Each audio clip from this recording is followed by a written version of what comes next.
Hello YouTube, LJ Draco here. Yes, basically this is the Wednesday review of Pan 3D. Okay. As you guys know how this works, I talk 5 minutes about the movie and then the rest about the 3D. So let's just get into this. Let's just go for the cast list first. So we have Amanda Seyfried playing Mary, Pan's mum. Hugh Jackman playing Blackbeard. Levi Miller playing Peter. Garrett Hedlund as James Hook. Rooney Mara as Tiger Lily. Kathy Burke as the Irish Mother Barnabas. And Adil Akhtar as Smee. Yeah. Okay.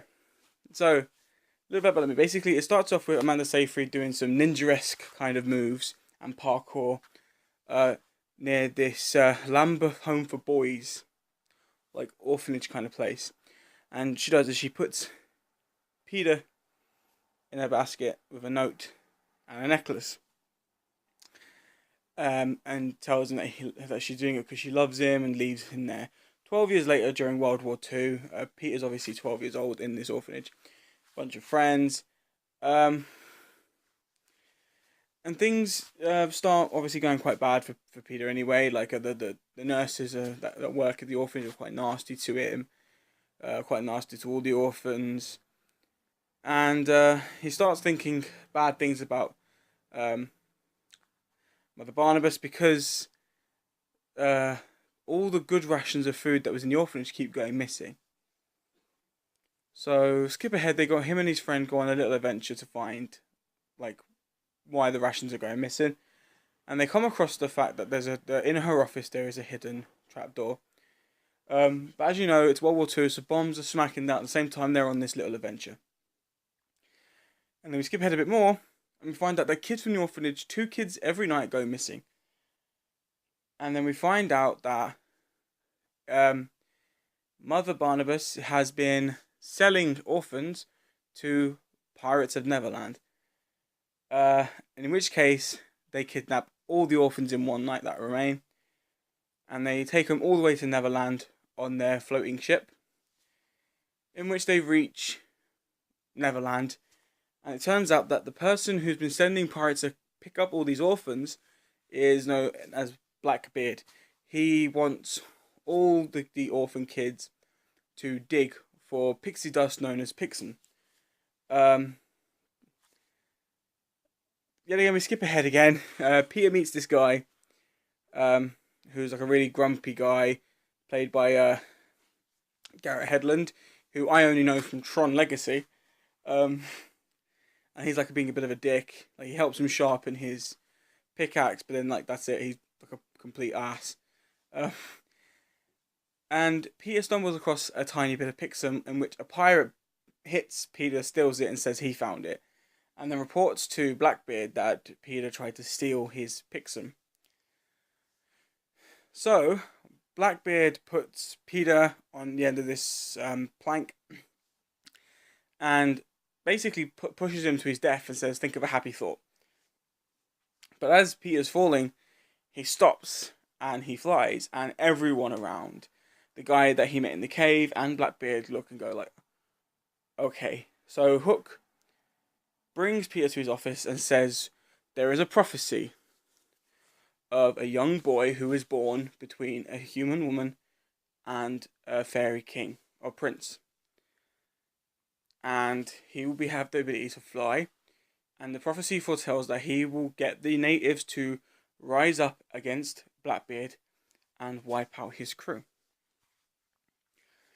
So Hook locks him in a dungeon away from everyone, in which case the grumpy guy turns around and asks Peter if he can fly. And says, look, I'm going to blow up the wall behind you. If I blow you out, will you help me escape? And he's like, well, you got to help me find my mother.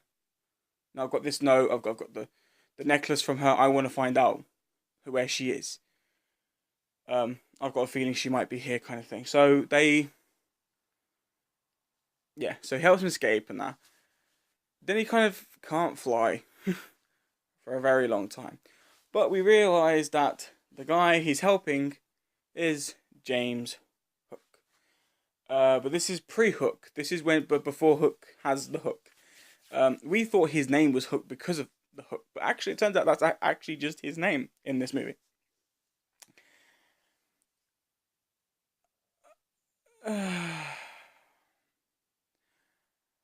I'll tell a little bit more about the movie. I don't want to, but I'll tell you. Basically, so Smee helps them both escape. They jump on a ship and they fly out over the wall of the camp and crash into Neverland Woods.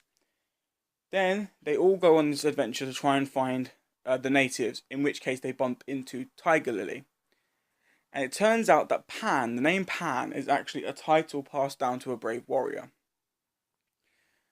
But it's also symbolised on the necklace, which is the panpipes around Peter's neck. And it turns out that, yes, that the fairy prince and his mother were obviously, so he is the prophecy's son, but he doesn't believe in himself. And Tiger Lily tries telling him that like she knew his mum was a great warrior. And then I'm going to leave it. I'm going to leave it there. I don't want to tell too much about the story. I've already told enough. People might not have seen this version of the movie, so I don't want to give much too away. But that's pretty much what I'm just. Instead of talking straight about the 3D, I'm going to talk a little bit about my thoughts on what I've just mentioned.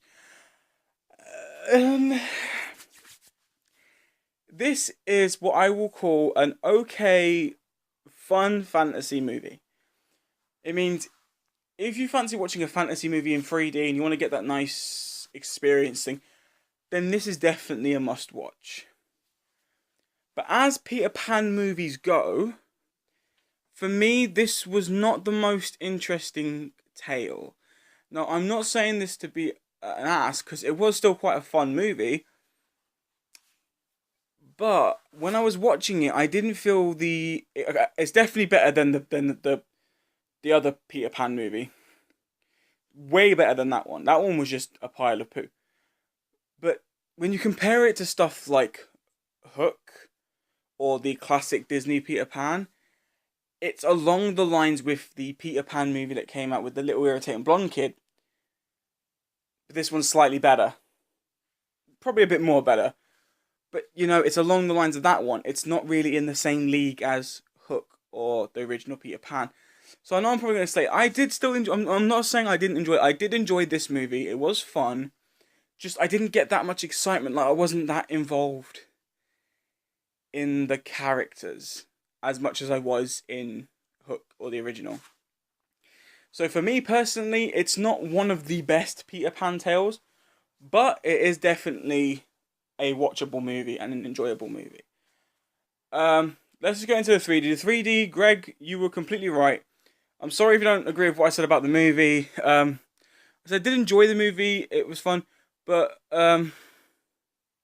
you're right about the 3D. The 3D is quite good. I also want to just give a quick notice. Okay. I've mentioned in previous videos that when I say full screen or widescreen, I've defined what I meant. Okay, I've defined that full screen for me is when it takes up the whole image, because when you hear the word full screen, you think of something that obviously takes up the whole screen. So for me, growing up, that's how I thought of it. But it's been put to my attention by a friend and a subscriber that I've been saying it wrong.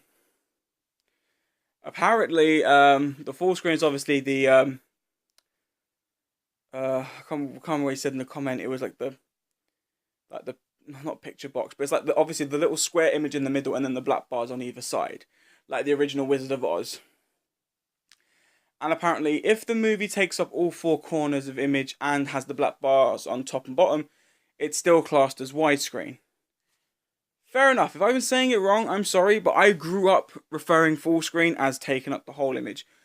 It's kind of hard for me, as I have certain difficulties, it's hard for me to try and change what I've been saying all this time. So, I'm going to try. The reason I don't like saying widescreen is because it makes it feel like the black bars on top and bottom make me feel sick, because we're losing out on so much image quality from a movie. Now, I know people are probably not going to agree, but that's annoying. I mean, with stuff like Pacific Rim and with Avatar and even with the new Jungle Book, when we get corner-to-corner image, we can just immerse ourselves in the movie a lot more. When it has the bars on top and bottom, we lose over, I'd say, about what, 4 to 6 inches worth of image that we could enjoy more of the movie with. But if that is correct, if you are correct and widescreen is the whole screen taken up and with the black bars, then I will try and say that more often. But to me, in my heart and in my head, full screen will always be when it takes up the whole image. So what I thought I might say is, everyone knows this. Do you know when you go on your TV and you get a movie with the black bars and you just want to see a whole image, you change the setting till it stretches and it goes into a thing called cinema mode. Now, people turn around and say that when you go into cinema mode, it stretches the screen and you still lose image. I have talked to people who work in TV stores. I've talked to own Blu-ray stores. Stretching the image does not cut off any image from top, bottom, or sides. It does not make you lose any image. Only in a menu, apparently. But you don't actually lose any image of the movie. Because the menus are completely corner to corner, it looks like it. But what we lose in the menu, we gain in the actual movie. So when I spoke to all these professionals who actually know what they're talking about, they turned around and told me that you don't lose an image if you stretch the screen. It just makes the image look a tiny bit stretched compared to a normal film, but you still get great image quality from the movie.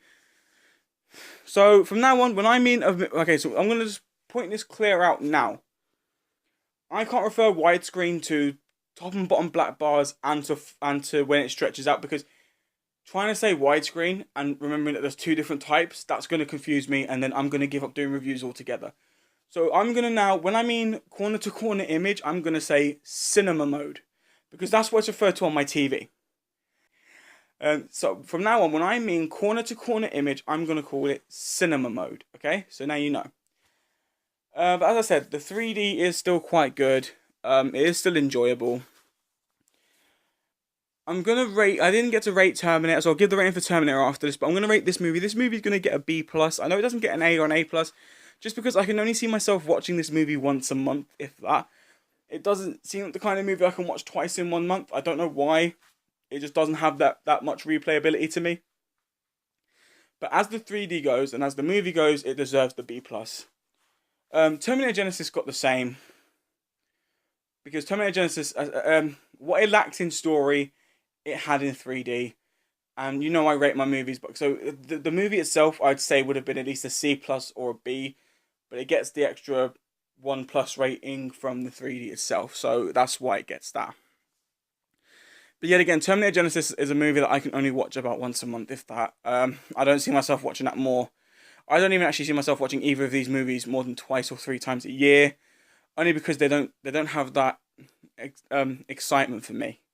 But they are fun and enjoyable movies. And if you enjoy fantasy movies like Pan, where you like the whole fairies and pirates and stuff that like from different worlds, definitely pick it up. It is worth the price. The 3D and the movie itself is actually reasonably good. The 3D is much better than the actual movie. Sorry, Greg. I do my reviews and I'm as honest as possible. I hope you don't like slate me for saying it. But that's the end of this video. If you enjoyed this video and previous videos, please show your support by clicking that subscribe button down below. Don't forget to strike the like for future videos, and I will see you next time.